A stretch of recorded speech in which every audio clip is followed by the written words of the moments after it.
Good afternoon, all. My name is Julie Shields-Rutina, and I am the Director of College Planning and Education at MEFA. And I'd like to welcome you today to MEFA's lunchtime webinar on college financing, a very popular topic at this time of year. And we are very lucky to be joined by a special guest presenter today, Ryan Forsythe, who is the Vice President for Enrollment Management. Hi, Ryan, thank you, at Worcester State University. So I'll just tell you a few other things about MEFA and some housekeeping, and then I'm going to turn it over to Ryan. So I think most of you know MEFA, but MEFA has been around since 1982, and our mission is really to help students and families plan, save, and pay for college. And one of the important ways we're able to help families these days is through our webinar series, of which this is a part. And I would just encourage you to come back often to mefa.org/events so that you are able to attend other webinars on other topics all the way through the year. And we're always happy to help you. And we're also always open to new topics. So we'd love your feedback as well. Some housekeeping for today's webinar is that I have muted all of you so that we can keep background noise to a minimum. But we would like this to be interactive. We'd like you to participate. We want to answer your questions. So over to the right of your screen, please click on the question box and ask your questions. And if it's an immediate question, I'll interrupt Ryan. We'll talk about it at that point. But if not, if it's a more overarching question, we might wait and cover that at the end. But we will cover your questions, and we're so happy to do that. I also have downloaded a copy of the slides, and you can download that right there from the handout section. So download those and you'll have those. But we're also recording this session, and tomorrow I will send you all the recording and another copy of the slides. So you'll have that for reference or to share with anyone that you'd like to. So with that, Ryan, I'm going to turn it over to you. Hello, everybody. It is wonderful to be with you. My name is Ryan Forsythe. I am the Vice President for Enrollment at Worcester State University. I'm glad that you all have joined during your lunchtime for the most enthralling topic to entertain you during lunch of financing a college education. I hope you have your sandwich or your salad and you are enjoying the next hour or so, because we do intend to share a good deal of information with you about financing a college education. A little bit about me before we get started. I have been in the industry of higher education for about 20 years at public institutions, private schools, large schools, small schools, a community college, public universities, private universities. And so the amount of or the varied experience that I bring today is to hopefully help you understand all of the different ways that students are financing an education at all different types of colleges and universities. We do have a good deal to go through today. We do plan to, oh, I'm sorry, that's my cell phone ringing. We do plan to cover all of the topics that you see right here on the screen. We will be covering information about the types of financial aid and where financial aid comes from. We'll talk a little bit about the application process that you'll be going through. We're going to talk a bit about understanding how those financial aid packages or financial aid awards are put together, learning a little bit more about paying for college, and ultimately we'll display a couple of free resources for you towards the end of the presentation. Before we get started and before we get into the types of financial aid, I want to take a moment and recognize where you are. More than likely, most of you are the parents of future or current college students. More than likely, many of you are looking forward to, I say that facetiously, the process of helping your student and choose a college, enroll in a college, and finance that college education. It is true that a college education is very expensive. We view it as an investment in oneself. We view it as a student spending funds in the most current term to help improve the future that they see for themselves. But while that investment is true, and while your student has the ability to improve their lives and the lives of their family through education, we know that it is an expensive proposition. And so today is about taking that deep breath, about absorbing as much information as you can so that you feel as informed as you can be as you're going to help your student through this process of selecting that college and financing that college education. Today is one seminar. You'll hear many others as you go forward through this process, I'm sure. You'll have many other resources and other individuals to work with and help you through this process. But today we want to set you up with a real good foundation of the options that are afforded to you to helping afford that college education. To start our presentation tonight, we're going to talk briefly about the types of financial aid and where financial aid comes from. So at the most basic level, what is financial aid? Well, financial aid is money that is given to a student to help them pay for college. In some cases, that money is given without a need to repay. And in other cases, it is expected to be repaid at some point, a loan, for instance. A college education is expensive, but financial aid is made available so that any student is able to afford an education and better themselves through a college education. If you look at the bottom of the screen here, you see three main buckets, three main types of financial aid. And we'll work from the bottom up. First, you have student loans. That is exactly what it sounds like. It is a loan. It is money that is lent to a student or a parent or a third party to help a student pay for college.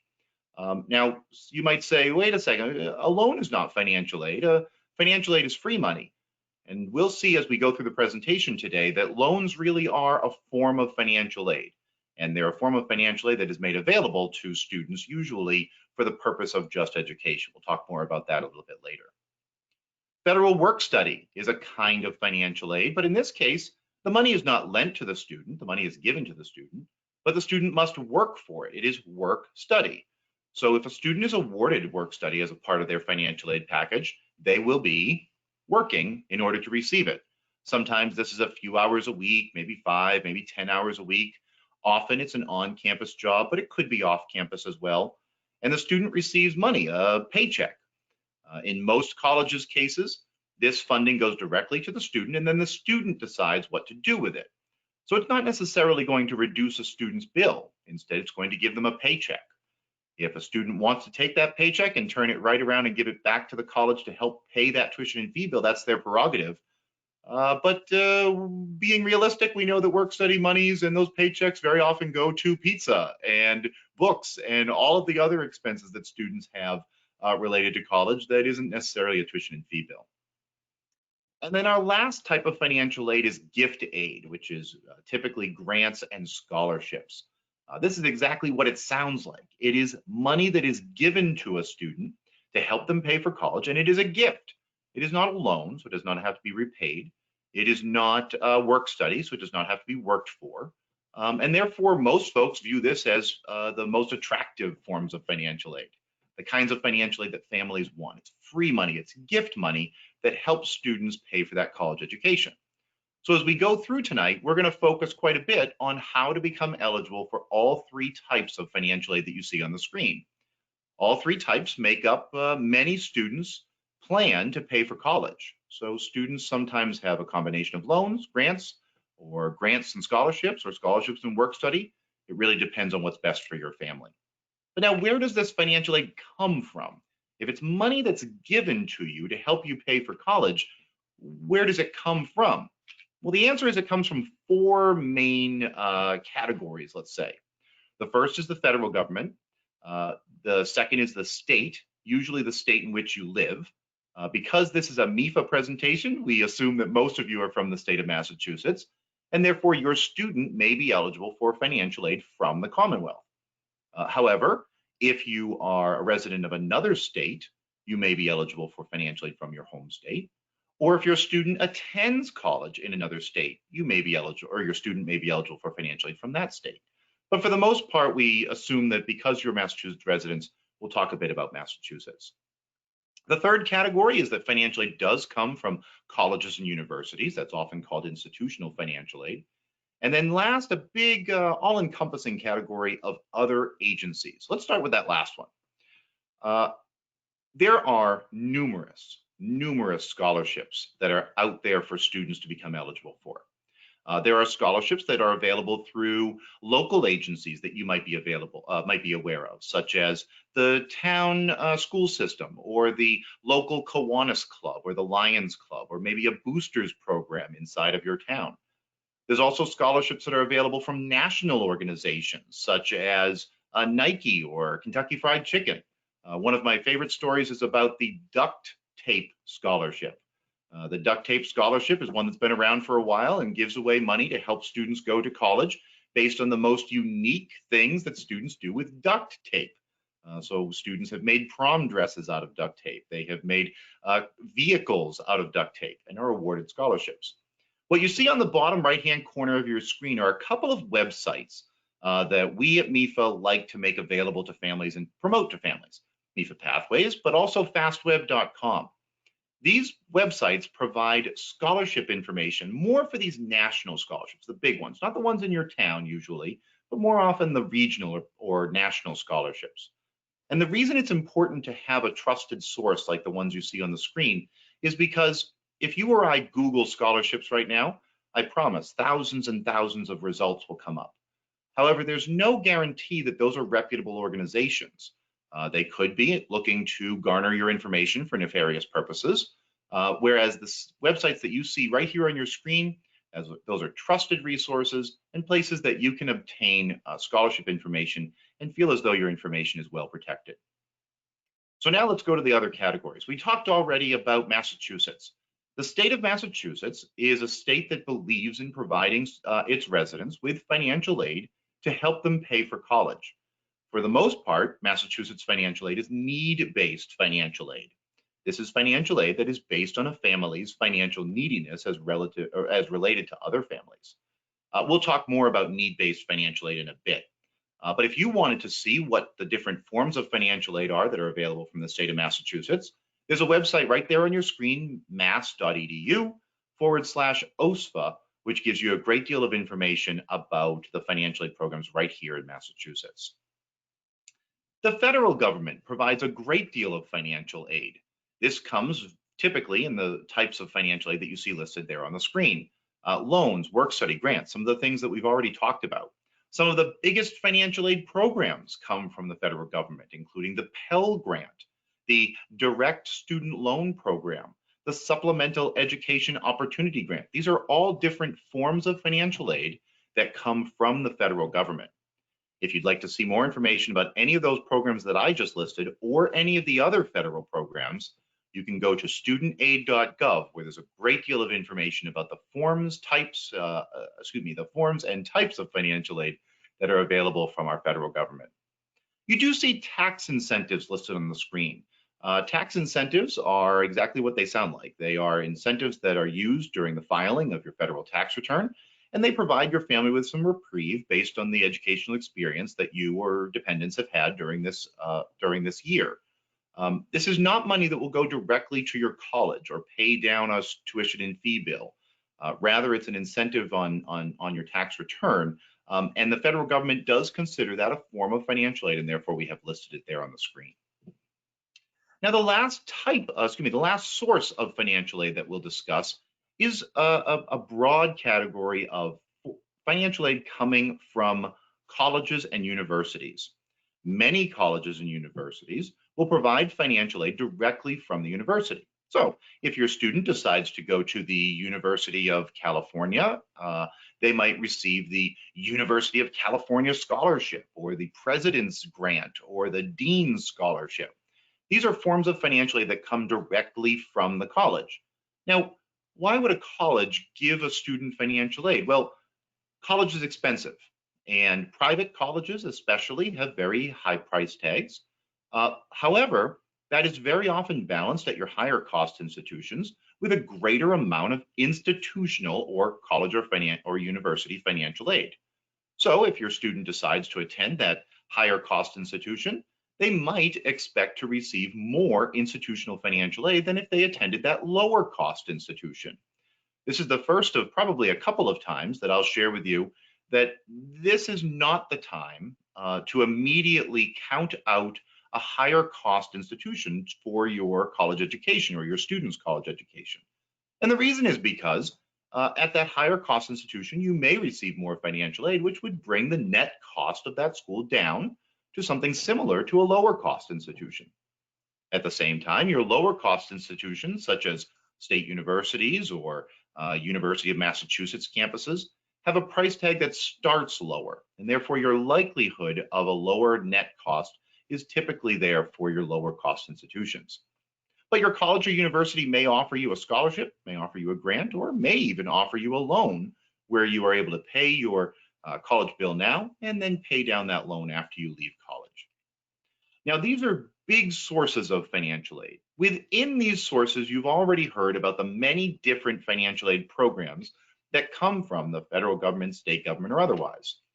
One of those programs is a very important one, and it is the Federal Direct Student Loan Program. The title of this program helps you understand that it is from the federal government. The program is called the Direct Loan Program, and it is for students. So this is a loan that's made available from the federal government to students. Now, again, families will say, now, why would we count that as financially? That's a loan. I'm borrowing. That's not helping me. Well, let's take a look at the bullets on the screen here. This loan is made available to students. Students who sometimes are 17, 18, 19, 20 years old, who don't typically have a credit history established, don't have a good credit score yet. These loans are made available to them without a credit check. Additionally, these loans sometimes have no interest, depending on a student's financial need and eligibility, and sometimes have very low interest. You can see that it's 2.75 for the current year that we're in right now. These are loans that a student, 17, 18, 19-year-old student on their own would not normally be eligible for if they walked into a bank or a credit union. But the federal government makes them available to students so that they are able to use them for college. There are two types of direct loans. You see it listed in the third bullet, subsidized and unsubsidized. The eligibility for these programs, the direct student loan program, is based on your family's financial need. So a family that has a greater deal of financial need may be eligible for a subsidized direct student loan, which means that that interest rate is paid for you while the student is enrolled in college. In the case of all of these loans, the subsidized and the unsubsidized loans, your student will only be repaying this loan after they leave college. Now, that could mean after they graduate or after they withdraw from college, but no payments are expected while the student is enrolled. Again, a benefit of the direct loan program that not all other loan programs will offer. Repayment typically happens over 10 years. It can be extended if that's necessary. There's a great deal of repayment flexibility with these types of loans. And so it is important to recognize that this is a loan that is likely to be offered to your student no matter what college they go to. Most students who are attending college in the United States who are either citizens or permanent residents of the United States are eligible for direct loans, and therefore whether you attend a 2-year school or a 4-year school, a high-cost school or a low-cost school, it is likely that you'll be offered a direct student loan, and then you get to choose whether or not to accept that loan or decline it. You can see over on the right side of your screen that there are limits to the amount that a student can borrow based on their year in school. And so for a lower cost institution, a loan like this is very beneficial. Could cover a great deal of a student's tuition and fee bill. A community college, for instance, with a $5,500 loan brings the cost of that community college way, way down. Whereas a $5,500 limit on the direct loan at a higher cost institution would only really be a portion of your financial aid for that school. Now let's switch gears a little bit. We're going to talk about merit-based financial aid. And after talking about merit-based financial aid, we'll talk about that need-based financial aid that we alluded to just a few moments ago. But let's get started with merit-based aid. Merit-based financial aid is financial aid that's given to your student based on some type of meritorious characteristic that the funder finds attractive. So if the merit-based financial aid is given to your student by their college, then they might see something in your student that they want to reward with a form of merit-based financial aid. This is often based on academics. So a student that has a very high high school GPA or high standardized test scores may be eligible for a certain type of recognition in merit-based aid, but it is not always academic. In the case of students who are the star trombone player and the university has a very strong band and they're really looking for that trombone player to round out that band, they might offer a scholarship to someone that plays a musical instrument, for instance, to help bring that student to the university. The university really sees something in your student that they really want you to come to their university, and so they'll offer that merit-based financial aid. Some of the largest forms of merit-based aid are based on athletics. And so students that are attending Division I institutions may be eligible to receive a form of financial aid in an athletic scholarship. This could be a scholarship based on their ability to play the sport. Sometimes is tied to their actual ability to play. You'll have to watch the details on that if you are offered an athletic scholarship. But again, this is another form of meritorious recognition. It's something about you that that college finds very attractive and wants to reward you for it and attract you to their college. It is important to note that merit-based financial aid is very often determined separately from the need-based financial aid that we'll talk about in just a couple of moments. Throughout the rest of this presentation, we'll spend a lot of time on need-based financial aid, whereas merit-based financial aid is awarded based on different processes at different universities. So a university may require you to apply for admission or to complete a scholarship application to be eligible for merit-based aid. Whereas with need-based aid, you'll hear in just a moment, there are only a couple of applications that you'll need to consider. Just like we'll hear a couple of times throughout the course of this presentation, application deadlines are very, very important. And so including for merit-based financial aid, you'll want to pay real close attention to the application expectations and the application deadlines of each of the individual colleges that your student is considering applying for. Now, switching gears again to that need-based financial aid. So need is certainly a general term. It is the need based on a family's financial eligibility, which is determined using a standardized formula and a standardized application. We're going to talk in a couple of moments about that application and the way in which those need determinations are made. But for now, we'll just notice that most need-based financial aid, most forms of financial aid that we've talked about up until now are considered need-based. For instance, the grants and work study that we talked about would require a student to have some level of financial need to be eligible. Certain loans, such as that subsidized direct loan that has no interest while the student is enrolled in college, that is a need-based form of financial aid, and therefore it's important for students to have financial need to be eligible for aid. In almost all cases, students need to be making good academic progress when they're enrolled in college in order to continue to receive these various forms of financial aid. So earlier, when I alluded to the possibility that an athlete might need to continue to play or practice in order to continue to be eligible for their athletic scholarship, well, in other forms of financial aid, students must continue to do well academically to receive these forms of financial aid. Think about it. These forms of financial aid come from various outside resources, federal government, state government. These governments are only willing to give financial aid to a student that is showing progress in continuing their education. So a student that is withdrawing from all of their classes or failing all of their classes may become ineligible for financial aid, whereas a student that continues to do well and make progress towards their degree is eligible to continue to receive financial aid. So we've heard about the types of financial aid. We know where it comes from. We know about need-based aid versus merit-based aid. But now we need to actually go ahead and apply for that financial aid. And so the next few slides will walk through exactly that process, the process of making yourself eligible through application for the various forms of financial aid. Before we do, though, this is probably the second of 3 or 4 times that I will mention that there are very, very important, very often non-negotiable deadlines in the financial aid process.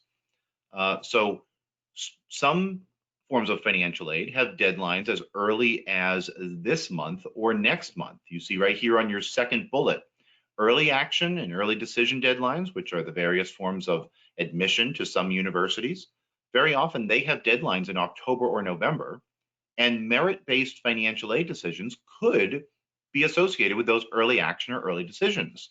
And therefore, it's important to make sure your student is meeting whatever deadline exists for your college, your students' colleges or universities, so that they're eligible as possible for these forms of financial aid. MEFA helps you out in this area.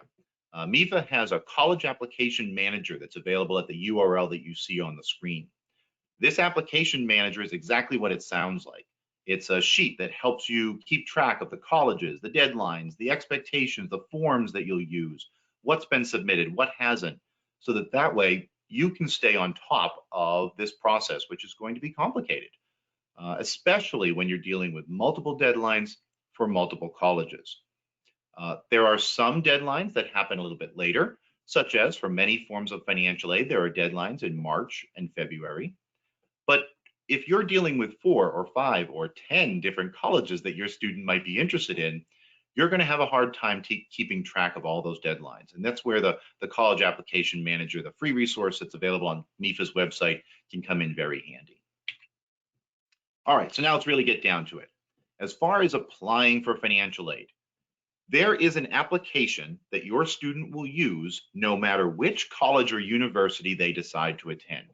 If your student is applying to a college or university or multiple colleges or universities, they are going to fill out a financial aid application called the Free Application for Federal Student Aid.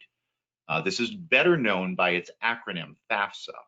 The FAFSA is only available in one location. It's on FAFSA.gov. It already started. It was available on October 1st. Now, that doesn't mean you're late. It means that it was first available 18 days ago. So matter of fact, you are still on the early side. But this application just became available only online and can be filled out right now for students that are attending college in the fall of 2021. So if you are working with a senior in high school right now, or someone that is considering transferring to another college for next year, now you can fill out the FAFSA, the financial aid application, for all colleges that your student is considering for where they're going to go in fall of 2021. The FAFSA is required by every college and university in the United States because the forms of financial aid that we talked about earlier from the federal and state government, they're going to require that FAFSA from you no matter what type of college you go to. Now, you may have heard friends or family or neighbors talk about how they don't fill out the FAFSA because we tried that one time and we didn't get any financial aid. It's not worth the hassle. Well, I would argue that it most certainly is, for a couple of reasons. One, you can't be considered for financial aid unless the FAFSA is submitted. So you're guaranteed to receive no financial aid without a FAFSA on file. And two, circumstances can change. If a student is eligible for only a minimal amount of financial aid when they fill out the FAFSA, but later on a family's financial picture changes, someone loses a job, or God forbid something worse, there may be an opportunity for your college or university to help you, but is only really able to help you if that FAFSA is already on file. We remind students that FAFSAs need to be completed every year for every college. And if you have multiple students in your household, you'll complete multiple FAFSAs. Enjoy that. For all of your students every year. The FAFSA, again, can only be completed online, and it can be completed by only by those that have a user ID called a FSA ID. You see it right there on your screen on the 5th bullet. FSA ID is your username.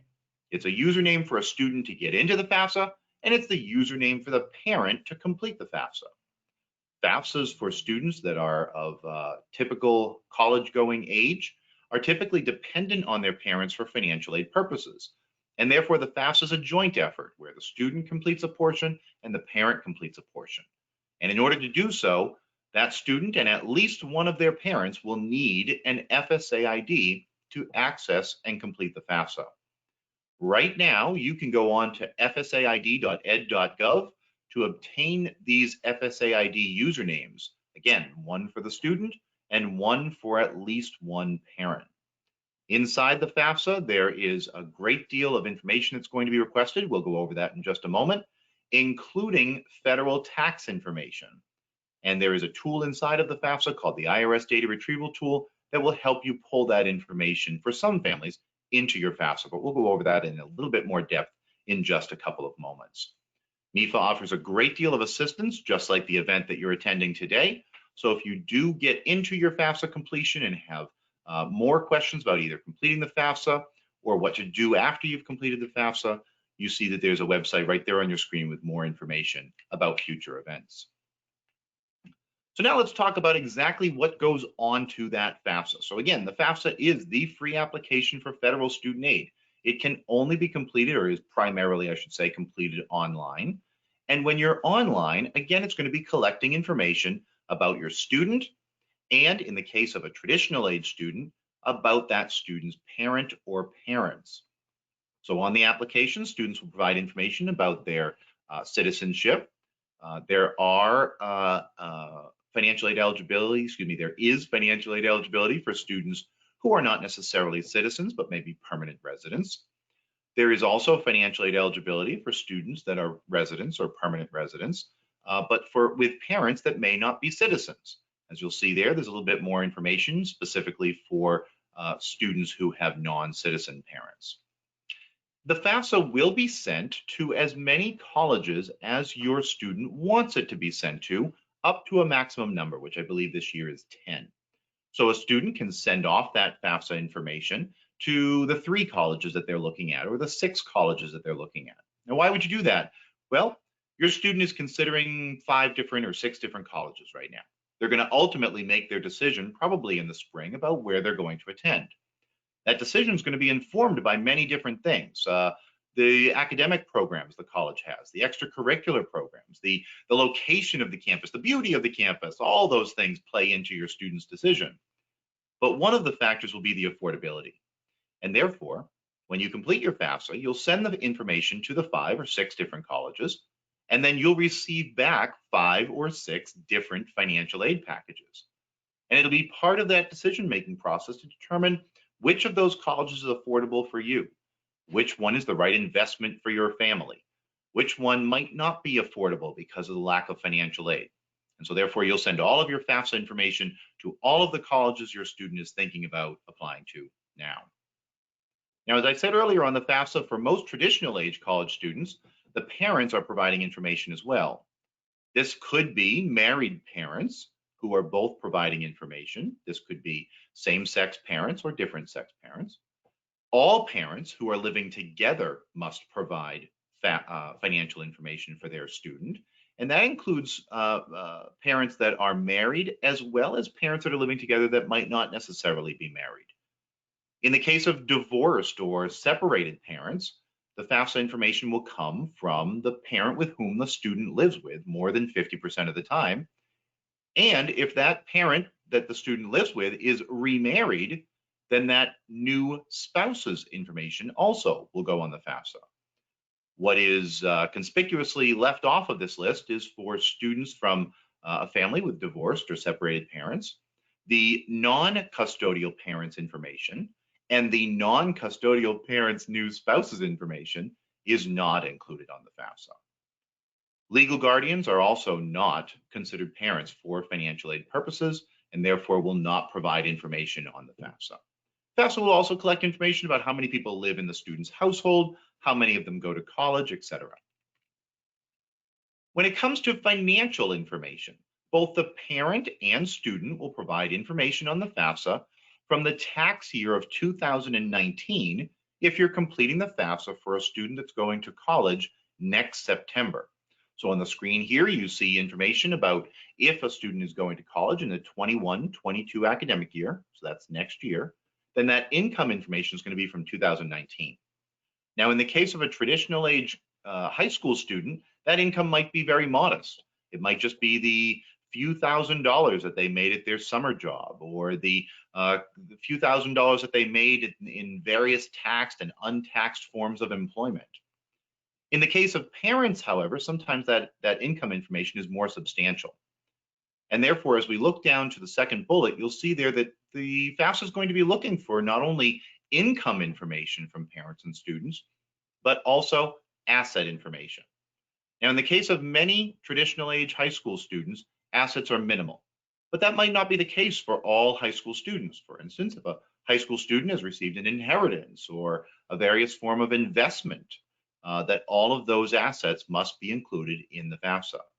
Assets that are included from the student and the parent include everything from investments to property to bank accounts, savings accounts, checking accounts. It includes 529 accounts, which someone might argue a 529 is an education savings plan. Why would I include that on the FAFSA? Well, I assure you that including that is beneficial to that student because the savings is greater than the consideration of the value of that 529 in the calculation of other forms of financial aid. Parental and student assets have exclusions, however. There are some things that are considered assets that would not be included on the FAFSA. And you see some of those listed here on the screen. The big one is the family's primary home. If your family owns a home of any form or sort, that primary home is not included as an asset. The value of any retirement accounts or life insurance accounts are not included in the FAFSA, and the value of any small family businesses is not included on the FAFSA. With that last one, if you do have questions about that, unfortunately, I won't be able to answer those for you today. I do advise you to consult with your tax attorney or accountant. There is one item that is very conspicuously left off of the FAFSA, and that is debt. If a family has credit card debt or car loan debt, that is typically not included on the FAFSA. Some debt could indirectly be included on a FAFSA. For instance, if you have an asset that has a lien against it, the value of the asset that is included on the FAFSA is the net value. So for instance, if you have a property that is other than your primary home, such as a commercial property or a second home or a vacation home, it is only the net value, the gross value minus the debt that is held against that, which is that net value that is included on the FAFSA. But all other debts, or I should say most other debts, are not included on the FAFSA. Now, we just spent a good amount of time talking about the free application for federal student aid. That free application is required of every college and university. It's required of every college student, and it is required at every year by every college and university. However, there are other financial aid applications that are required only at some colleges and universities, and they are the CSS profile and a college-specific financial aid application. Let's start with the CSS profile. The CSS profile is another financial aid application that is available online. You see the website right there on the screen. Again, this is required only by some colleges and universities. It is required of colleges and universities that are typically considering how to spend their own institutional forms of financial aid. So if a local college or university or a regional college or university has their own university financial aid to give to students, perhaps that college or university wants a little bit more information than what's provided on the FAFSA, and therefore at that college or university, a student could be required to complete 2 financial aid applications: the FAFSA, which is required at all colleges and universities, and the CSS profile, which is only required at some. As you can see on the screen, the CSS profile is not free like the FAFSA. There is a cost. It also did become available on October 1st. And there are some significant differences between the CSS profile and the FAFSA. There's a lot of similarities. The CSS profile will collect information about your household and income and assets, but there are also differences. And one big one is noted right there on the screen, and that is that the CSS profile will be looking for information about the student's non-custodial parent, as well as the non-custodial parent's new spouse, if they have one. There's a great deal more information, just like the FAFSA, available from MEFA on the CSS profile. So if you'd really like to dive in deep into completing the CSS profile, please make your way over to mefa.org/events, where there's other webinars to help really dive into those topics. And the last financial aid application of 3 is a college-specific financial aid application. Some colleges and universities have their own. So instead of a generic CSS profile that might be required by some colleges, an individual college or university could have their own financial aid application. This is something that you'll want to pay real close attention to when your student is applying to that college or university. It's usually pretty obvious that they'll require an additional financial aid application because it's important to that college to collect other information from you or your student for some reason. But as a reminder, the FAFSA is required at all colleges and universities, and the 2 financial aid applications that you see here on the screen are only required at some colleges and universities. Now, after you get those applications submitted, the data is sent off to your colleges electronically. They receive it. It is not an immediate process. We at colleges and universities very often get phone calls from families that say, I just submitted my FAFSA 6 or 7 minutes ago. Do you have it? And unfortunately, it doesn't work that way because the information from your financial aid applications is going to go to a central processing area, which is controlled outside of your colleges and universities. Then it is processed and sent to the college or universities, sometimes days or even weeks later. So you'll want to be aware that your FAFSA or your CSS profile has been submitted. You'll see that when you receive a student aid report back from the FAFSA, for instance, but your college or university won't necessarily have that information immediately. Now, as we said earlier, for students that are applying for September of 21, September of next year, you're going to be including income information from the calendar year or the tax year of 2019. A lot has happened since then. The novel coronavirus has arrived. A massive change in the economy has occurred. Unemployment has spiked in ways that we haven't seen since the Depression. A lot has changed. And therefore, in your family, things may have changed since 2019. So when you complete the FAFSA with 2019 information, you might be including a great deal of information about the income or the assets that you had at that time. Well, maybe now in late 2020, things have changed. Maybe that income isn't quite as rosy, or that picture isn't quite as rosy as it looked before. Or maybe you had to eliminate some of those assets to help keep your family solvent. These are what the financial aid community calls special circumstances. And what you'll want to do is after your FAFSA or your CSS profile information is submitted, you'll want to contact each one of those colleges and universities and let them know that you've had a change in your circumstances. Each college and university will then bring you through a process to help you document that change and potentially positively affect your financial aid eligibility going forward. So it's certainly worth making sure that your college and universities are aware of those changes in special circumstance. With the FAFSA, there's a process called verification. Approximately 1/3 of FAFSA applicants will receive information from the college or university that says that you have been selected for verification. This is not a prize. This is not an enjoyable experience. If you think about an IRS audit, this is a financial aid audit. The college is required to ask you for a good deal of information about your finances and your assets to confirm the information that you provided on the FAFSA. It's very, very important, just like with financial aid timelines, that any requests for verification documents that are made of you, you'll want to make sure you respond to those as quickly and as accurately and as completely as possible so as to not slow down or otherwise interfere with your student's financial aid application. The colleges will review all of that information and then ultimately offer you a financial aid award. Sometimes financial aid awards can come as early as November or December. Sometimes some colleges will wait to provide financial aid awards until February or March. But in almost all cases, students should expect to receive financial aid awards by the end of the spring from any college or university that they've provided information to. The reason is because the May 1st National Candidates Reply Date is when most students make their decision about which college they want to attend, and the universities want to provide you with as much information about financial aid eligibility before you get to that point so that you're able to make an informed decision and select the college that's right for you. And Ryan, I'm sorry. I guess we can keep going on that. But just before we get to the end of the application process, we do have a question that one family has been having trouble using the IRS data retrieval tool, and they've tried a number of times. So they'd love any tips, but that's it. You can cover that too. Thank you.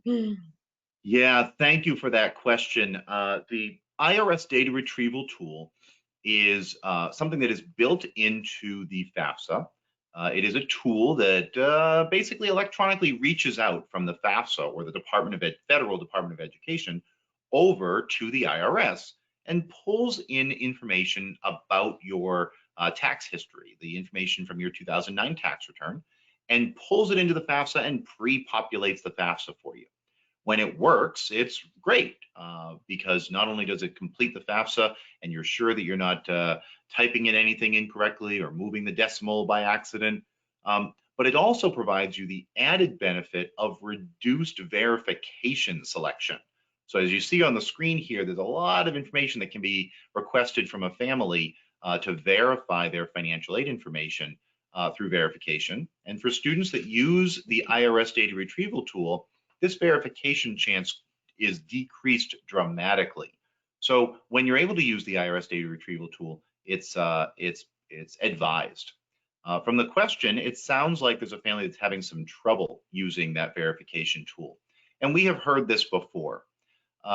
For mostly privacy reasons, the various federal agencies that are working together to provide this connection between the IRS and the FAFSA have done a good deal of work to assure that other folks are not able to access your information, right?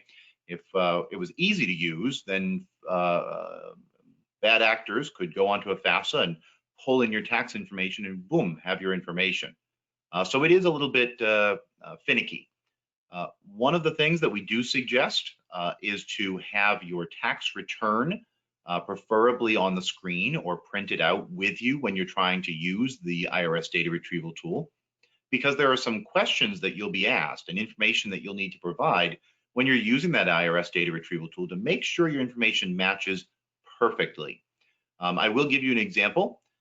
There is an address field that is requested.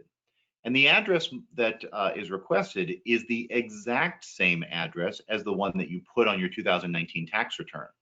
For instance, I live at Lakeshore Drive. If I put down Lakeshore DR, but on my tax return I put down Lakeshore DR period, that will not be considered a match, and the connection will be disconnected.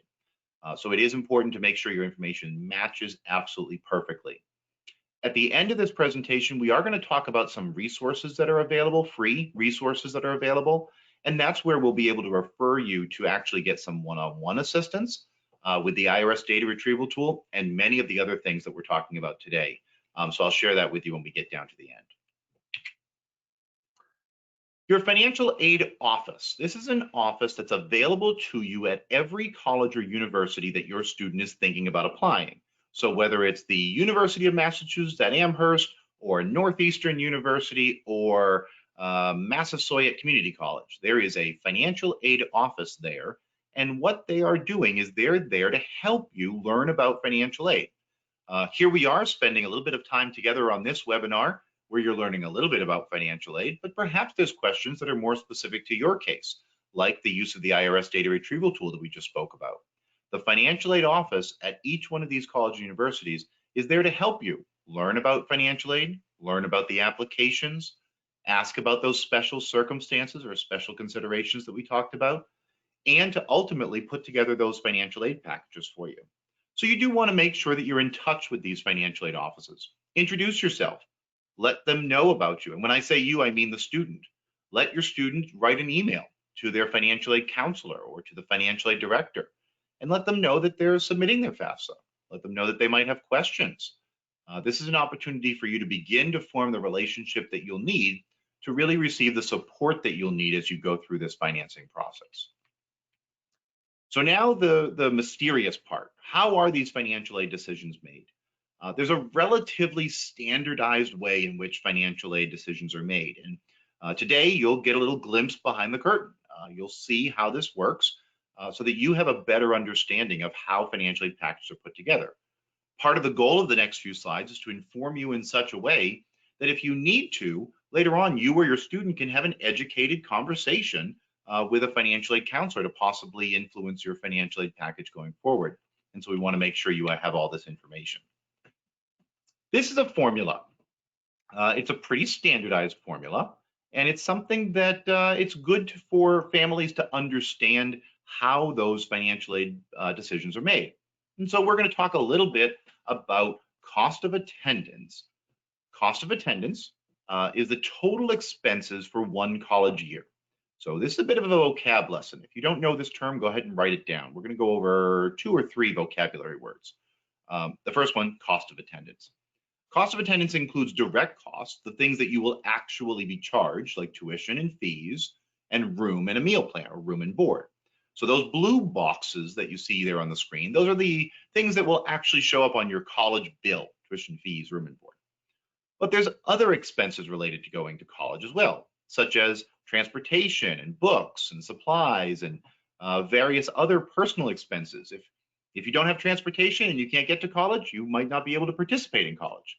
Except we're all remote right now, but back when we're back to the new normal, transportation and books and supplies will of course all still be necessary.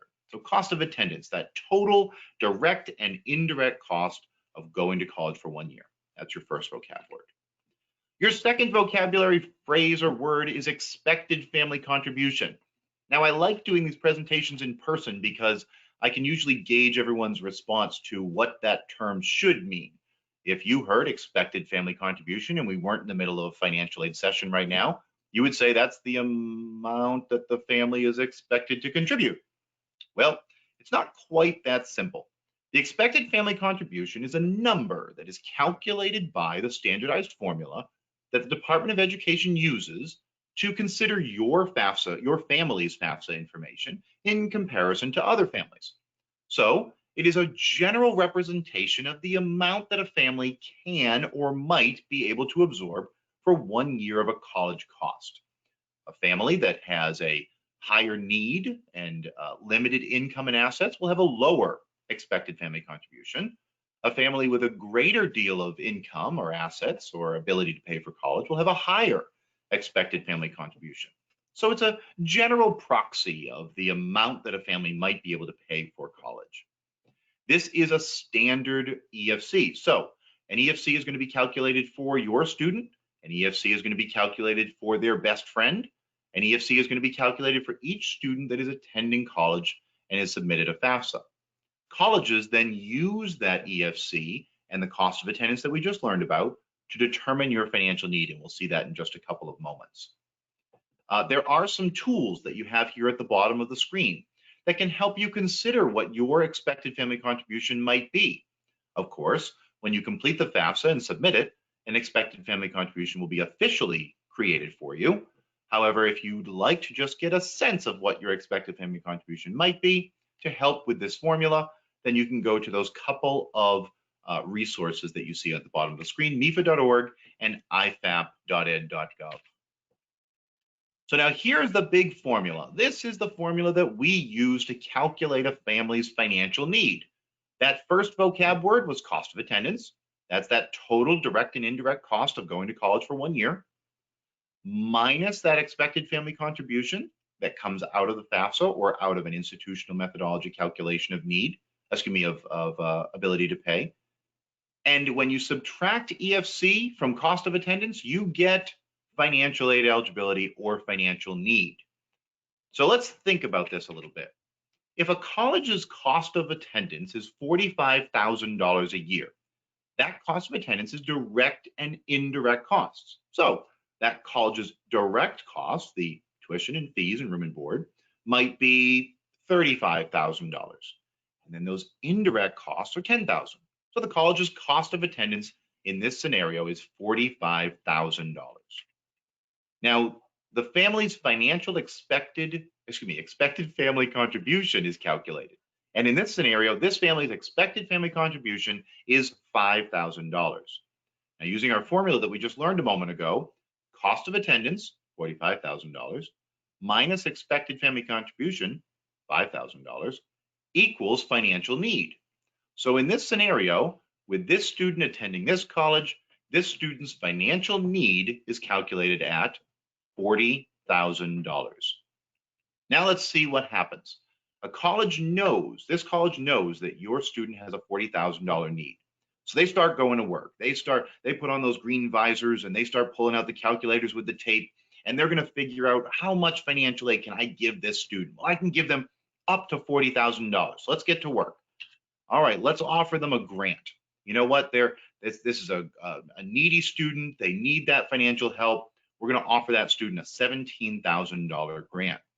You know what, though? She's also got some meritorious characteristics about her, so let's give her a $10,000 scholarship as well. Not too shabby. $27,500 in free gift aid. All right, now in comes that student loan. I told you earlier that the federal direct student loan is going to be offered to your student more than likely no matter which college they go to. So whether it's a higher cost institution like this one, or a lower cost institution like a community college or a state university, your student will likely be offered that student loan. There's a cap on that student loan for freshmen of $5,500, and therefore the student gets to decide whether or not they take that loan or not. Let's see, income's work study. Okay, work study is a form of financial aid. So in order to give it to a student, the student must have financial need. In this case, the student does have financial need and therefore can be awarded work study. But as we said earlier, does work study actually pay the student's bill? It does not. It is instead typically awarded to students in the form of a paycheck, which then that student can decide whether or not to turn that back to the college to help pay their bill, or whether or not that becomes spending money. And so this college worked hard. They offered work study, student loans, grants, scholarships. But is there a little bit of a balance left? There probably is. There's some unmet need there. There's a gap or an unmet need that this college worked real hard and offered a lot of financial aid, but this family likely is still looking at a little bit of a gap in the forms of financial aid that they've been offered. So in the case of this, the unmet need and the expected family contribution is the family's responsibility to pay. Now, there are other borrowing options. A student or a parent or a third party could secure a loan to pay that unmet need and that expected family contribution. But it is ultimately the responsibility of the student or the family to cover that remaining cost. Now, we're many months away from when a financial aid package might be received from all the colleges and universities your student is looking at. We're even more months away from the actual enrollment and when those bills are going to be paid. But it might be helpful now as we're in October of potentially your student's senior year, or maybe even earlier if you're the parent of a junior. So how do we get a sense for how much we might be responsible for? Well, that's where net price calculators come in. The federal government requires all colleges and universities that receive a form of financial aid called Title IV financial aid to have a net price calculator available on their website. So if you go to any college's website right now and type in net price calculator into the little search bar, you should have a net price calculator come up. And what this is an online tool for estimating, let me repeat that, for estimating what the cost of that college might be. It will provide to you what the gross cost of the college is, and then will subtract out the potential financial aid your student could receive, leaving you with that net cost. And it might provide you with an estimate approximately of what your student may pay. Now, these are estimates and they are imperfect because things can change between now and then, as well as not only can things change within your family, but things can also change with institutions and their awarding of financial aid. So this is not a perfect calculation of what that net cost will be, but net price calculators generally give families a sense for how much it might cost to attend a higher cost, lower cost, or a community college option. When we get to the spring, your student is going to probably have multiple financial aid offers or financial aid awards. This will be part of that decision-making process about which college or university your student will attend. As we said earlier, it's going to be based on a lot of factors, major and clubs and where their best friend is going. And all those things play into that decision, but so will financing. In the spring, one of the responsibilities that you and your student will have is really taking a look at the net cost and the value of those financial aid awards. And so let's go through a little bit of an exercise where we will do something like that here. Here you have 3 colleges. These colleges, College A, B, and C, have all offered your student financial aid. In the case of each one of these colleges, they all cost $45,000. Because your expected family contribution is the same no matter which college you go to, your $5,000 expected family contribution leaves your student with an eligibility of $40,000. So at college A, B, and C, your student could receive $40,000 worth of financial aid. Let's look. College A, wow, lots of grants. Holy moly. The college offered $32,500 in grants, some loan, some work study for a total financial aid package of $40,000. Wow, that is a lot of financial aid. That college is really trying hard, has made that college very affordable for your student. College B, a little bit less in grants, so there's a little bit more unmet need here. And at College C, even less in grant, which leaves a big gap. And so someone is paying that extra cost at College C, either through a loan or out of pocket. And so even though those 3 colleges all cost $45,000 and all offered financial aid packages, in the case of College A versus College C, College A most certainly would be the more affordable option. Now let's look at a different cut, a different look at financial aid awards. Here we are again, 3 colleges, colleges A, B, and C. Each college costs $45,000 again. EFC is still $5,000. And each college has the ability to offer you $40,000. But in this case, each one of those colleges, all 3 of them, offered you $35,000. So at quick glance, each one of these is pretty much the same, right? We're paying $5,000 out of pocket for each one of these colleges. But if we look real close, we can see that College A, most of that financial aid package is made up with grants, whereas at College C, most of it is made up with loans. And oh my goodness, here's a new wrinkle. College C has offered a great deal of parent loan. So that college has decided that they're going to offer you parent loan, which the parent may or may not want, and the parent may or may not be eligible for. And so you do want to pay real close attention to what's inside these financial aid packages and to help make that educated decision. So now it is very common for students to take out a form of borrowing to help make college affordable. And so we've heard about those direct loans. We've also heard about the ability for some parents to borrow. Those parent loans typically have credit checks that are associated with them, debt to income ratios that are associated with them. So there's certainly some options there, but they are options that are only afforded to families that can become eligible for those loans. There are, however, also the possibility that there could be a gap, and we've talked about those gaps that could be remaining after a student's financial aid package is applied to their bill. So when there's that gap, what do we do? How do we pay for that gap? How do we pay for that college option, that remaining amount to make that college affordable? Well, it typically comes from one of 3 sources. If a student has a gap, in this case, what the scenario you see on the screen, the gap is $20,000. Well, how are we going to pay that? Well, some of it might come from savings. Sometimes that's referred to as past income. Some of that might come from current wages, right out of pocket expenses on either a payment plan or a direct straight out of the pocket payment. And some could come from what is sometimes referred to as future income or borrowing.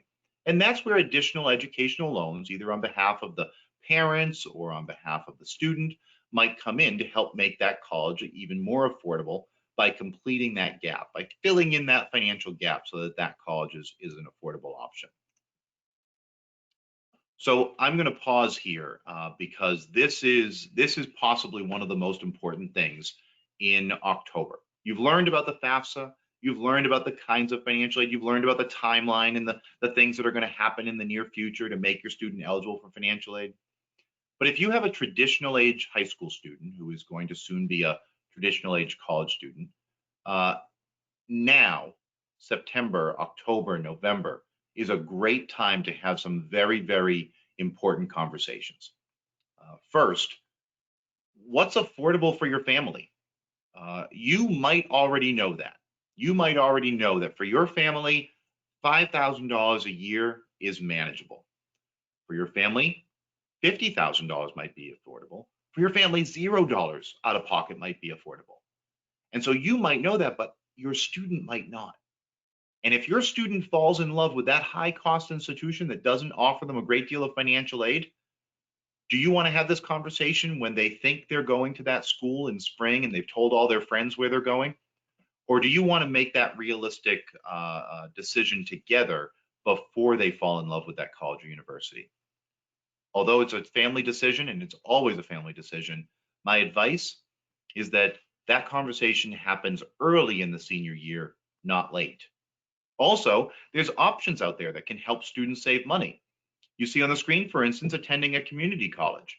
In the state of Massachusetts, curriculum is aligned between community colleges and state universities that if a student begins at a community college and completes 2 years, 100% of those low-cost credits must be accepted at the student's next university, as long as it's a public university. So if a student attends North Shore Community College or Berkshire Community College and then decides to attend a state university or a UMass campus, the day they arrive at that state university or UMass campus, they're considered a junior with all of their freshman and sophomore year completed.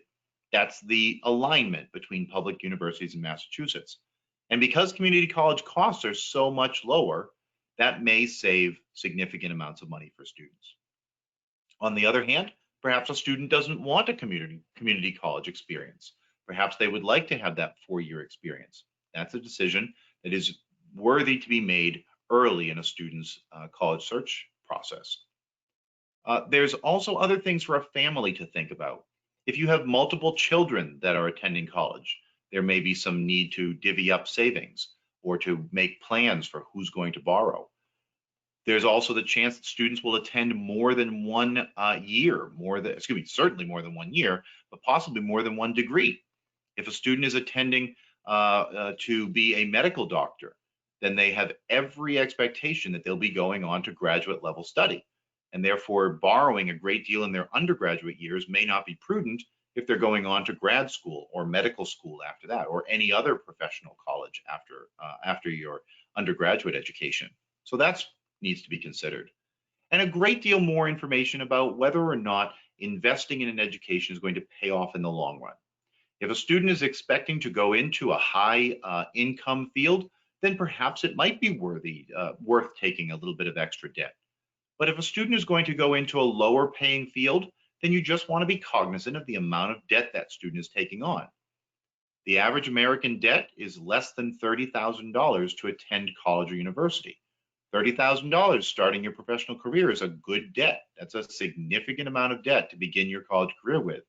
But $30,000 is better than $200,000.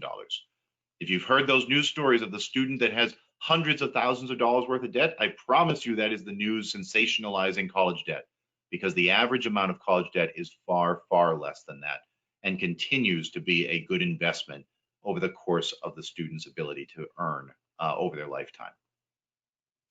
Now, we do have, again, some programs in Massachusetts. I've already talked about Mass Transfer. Mass Transfer is the program where community college curriculum is accepted by public 4-year schools to assure that there's the transfer of credit as well as the low cost. The tuition break program is made available by the New England Board of Higher Education. Tuition break offers a reduction of out-of-state costs if you do intend to attend a college or university outside of Massachusetts. You may be able to pay a little bit less if you are participating in a certain academic program at another college or university outside of Massachusetts, as well as potentially being proximal or closer to a college in another state than to a public college in Massachusetts. So I encourage you to check out Tuition Break at nebi.org and the Mass Transfer program at mass.edu/mass transfer. We did say we were going to talk a little bit about some free resources that are available to you. Happening right now, the FAFSA Day program is happening virtually. This is normally when we're not in the middle of a worldwide pandemic. FAFSA Days happen at remote locations around the state, 35 different locations, I believe. But this year, because of the virus, FAFSA Day is being extra cautious and is conducting these events virtually. Similar to the program that you're participating in right now, it is done over the computer. However, in the case of FAFSA days, they actually dive right into that FAFSA, and they'll go right through some of those questions with you, some of those sticky questions that might cause questions from you or your student. And then they ultimately result in the ability for students to complete the FAFSA and be successful in submitting that FAFSA before the program is over. If you think you'd like to participate in a FAFSA Day program, you can register at the URL that's on your screen, fafsaday.org. Great programs. MassEdCo and other educational opportunity centers exist around the state of Massachusetts. These are physical locations spread all around Massachusetts and outside of Massachusetts that help students with attending college. These Educational Opportunity Centers, or EOCs, can provide assistance with completing college applications, assistance with completing FAFSAs, and many other things. And these often offer free assistance where you can sit down with an individual when the coronavirus has settled down, or participate virtually with an individual who can help answer your specific questions. These EOCs are available, as I said, all over the state, and you can see them at massedco.org, where you can make an appointment and sign up.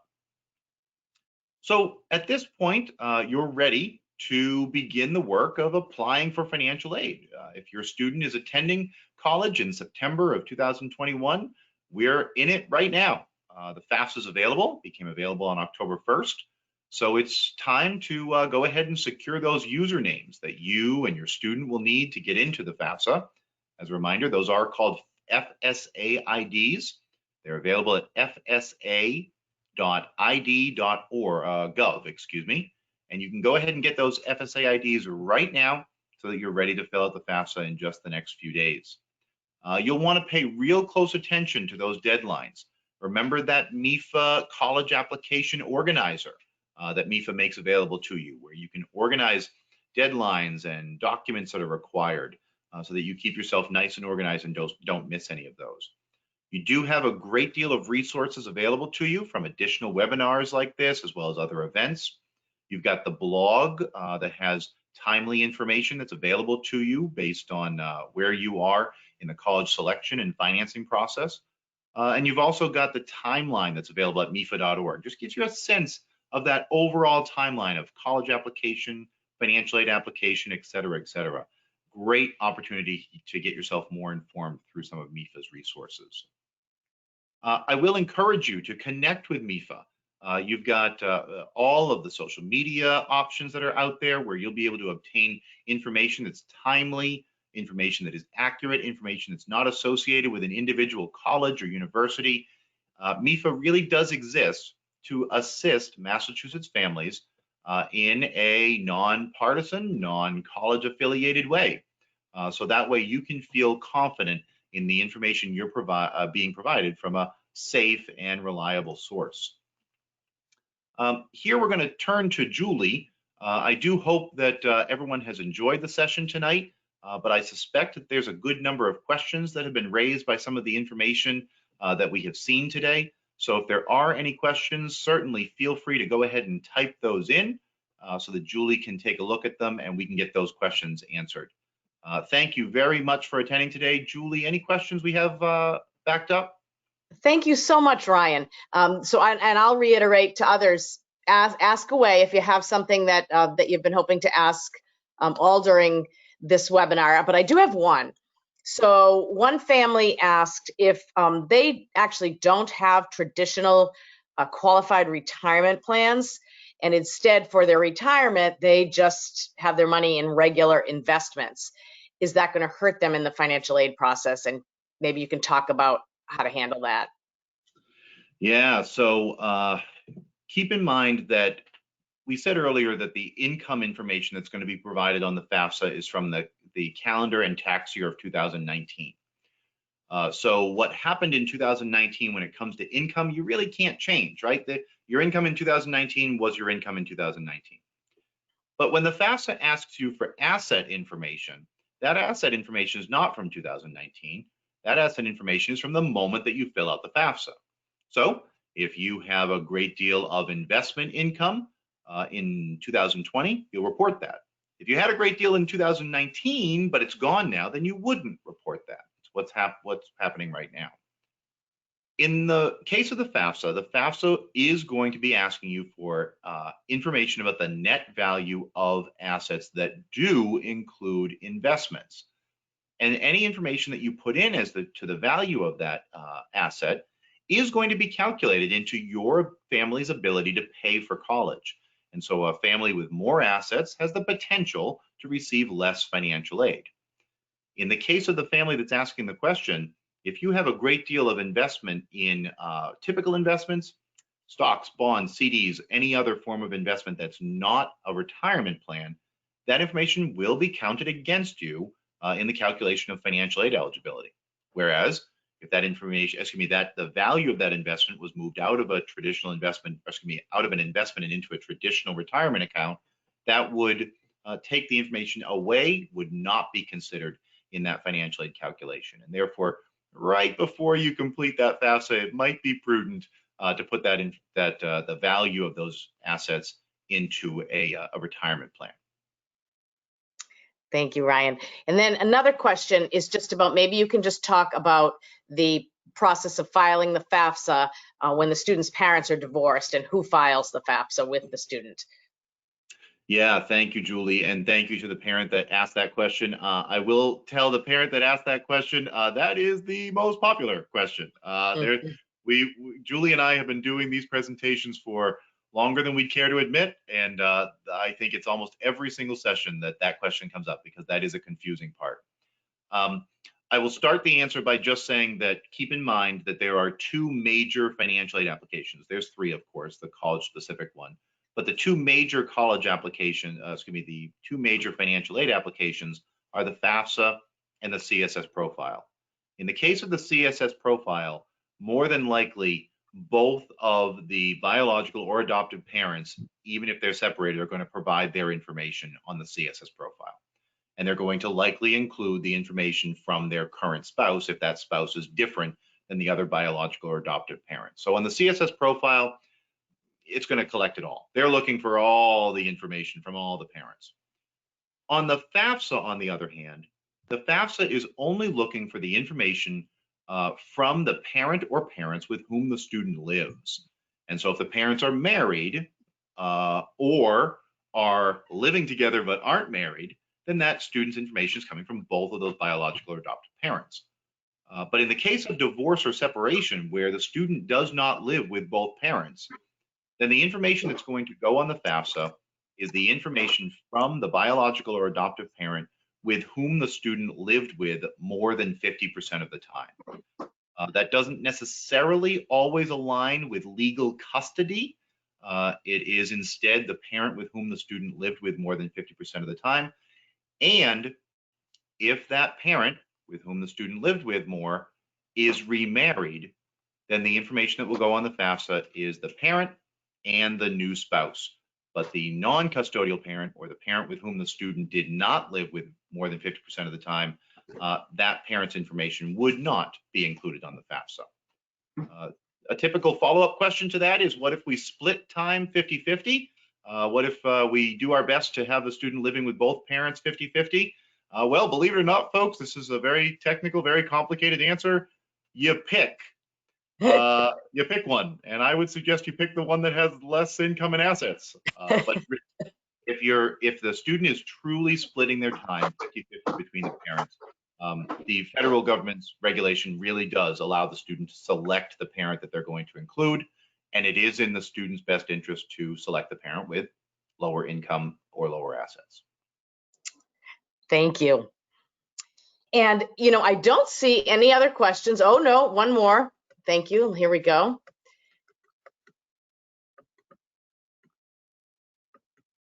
Lots of thank yous, Ryan.